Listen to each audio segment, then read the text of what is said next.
তো আজকে ছিল 1st of June অ্যান্ড ছিল কলকাতায় ভোটিং। সো ভোট দিয়ে আমি চলে সোজা বাজারে। প্রথমে ভেবেছিলাম যে বাজারে হয়তো লাইন হতে পারে, কারণ সবার ছুটি, তো লাইনে দাঁড়াতেও হতে পারে। বাট গিয়ে আমি দেখলাম একটা লোকও নেই বাজারে। লাইনে না দাঁড়াতে হলেও এই গরমে বাড়ি ফেরাটা খুব একটা সহজ ছিল না।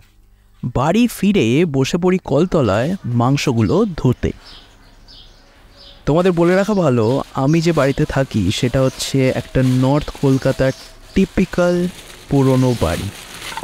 তো যখন আমি ভাবলাম যে এই রেসিপিটা তোমাদের দেখাবো, তো ঠিক করলাম কেননা একটা ওল্ড স্কুল মেথডেই দেখাই, যেভাবে আমি আমার দিদা ও মাকে দেখে এসেছি রান্না করে।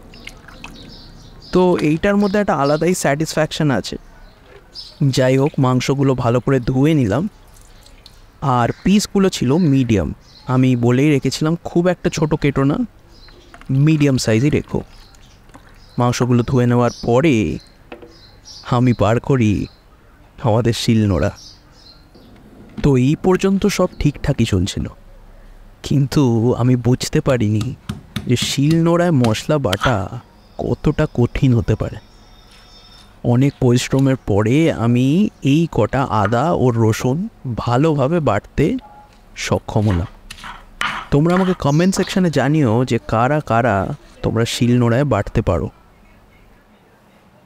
আদা রসুন বাটার পরে একটা কড়াইতে তেল গরম করে নিলাম, সর্ষের তেল। আর এই তেলে দিয়ে দিতে হবে আমাদের হাফ করে কাটা আলু। ভালোভাবে লাল করে ভেজে তুলে রাখলাম। এই আলুতে নুন না দিলেও চলবে এখন। আর এই তেলে আমরা ভেজে নেব পেঁয়াজ। এখানে আমি ইউজ করেছি অ্যারাউন্ড 500 গ্রাম পেঁয়াজ, which is equal to the amount of mutton I have taken. পেঁয়াজ দেওয়ার সাথেই দিয়ে দেবো নুন ও চিনি। নুন পেঁয়াজের যে জলটা আছে ওটা বার করতে সাহায্য করবে, আর চিনি দেবে একটা ব্রাউন কালার।